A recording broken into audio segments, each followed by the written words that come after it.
Assalamualaikum. Pernah dengar wanita yang tak ada ovari, tak ada rahim, tak pernah hamil atau melahirkan anak ataupun telah putus haid ataupun ibu angkat boleh menghasilkan susu untuk menyusukan anaknya? Sebenarnya penghazilan susu ibu bagi seorang wanita yang tidak pernah menyusukan bayi ini dikenali sebagai penyusuan cetusan ataupun induced lactation. Walau bagaimanapun, proses mencetuskan penyusuan susu ibu ataupun induced lactation ini terutamanya bagi wanita bujang ataupun isteri yang tidak pernah memperoleh zuriat bukanlah satu perkara yang mudah kerana mereka tidak pernah hamil ataupun melahirkan anak. Ini kerana proses pembentukan dan kematangan kelenjar mamari seperti yang dialami semasa proses kehamilan tidak pernah berlaku kepada mereka sebelum ini.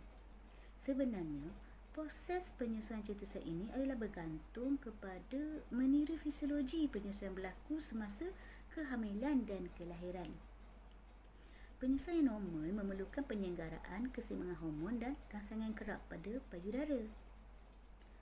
Hormon prolaktin dan oksitosin merupakan dua hormon yang penting dalam penghasilan dan pengeluaran susu. Semasa fasa kehamilan, para estrogen dan progesteron yang tinggi ini boleh menghalang kesan prolaktin pada pengeluaran susu. Selepas melahirkan dan menyingkirkan plasenta ataupun uri, kadar hormon estrogen dan progesteron ini akan menurun secara drastik dan ini yang membolehkan hormon prolaktin meningkat secara dramatik dan seterusnya memulakan penghasilan susu. Sejurus selepas kelahiran bayi dan juga plasenta, rembesan hormon penghasilan susu akan bermula. Ibu-ibu yang tidak melahirkan anak tidak akan dapat secara semula jadi untuk mengalami perubahan hormon yang diperlukan untuk merangsang penyusuan. Jadi, mereka mesti menggunakan cara tiruan iaitu melalui kaedah penyusuan cetusan untuk mencapai apa yang merupakan proses fisiologi biasa untuk ibu-ibu yang melahirkan bayi seperti biasa. Walau bagaimanapun, teknologi penyusuan cetusan ini tidak semudah seperti yang kita sangka.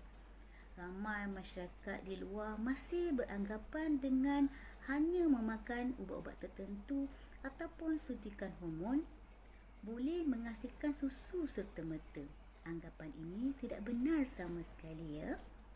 Ramai ibu angkat sebenarnya mempunyai kesedaran untuk menyusukan anak.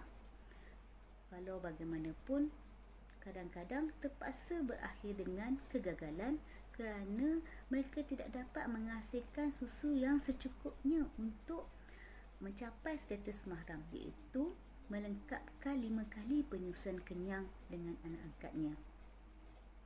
Proses penyusuan cetusan ini sebenarnya melibatkan beberapa fasa dan prosedur-prosedur tertentu yang perlu dilakukan.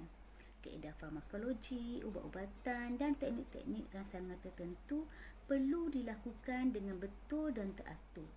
Tambahan lagi, status, kesihatan, fisiologi serta penerimaan badan setiap wanita tidak sama ya. Oleh itu, ibu-ibu angkat semua perlulah mendapatkan bimbingan dan konsultasi secara berfokus bersama kaunselor ataupun pakar laktasi yang telah terlatih dalam penyusuan anak angkat ini supaya anda boleh berjaya menghasilkan susu secukupnya dan boleh melengkapkan sehingga 5 kali kenyang bagi mencapai status mahram. Sekian dulu daripada saya. Semoga perkongsian ini akan memberi manfaat kepada kita semua.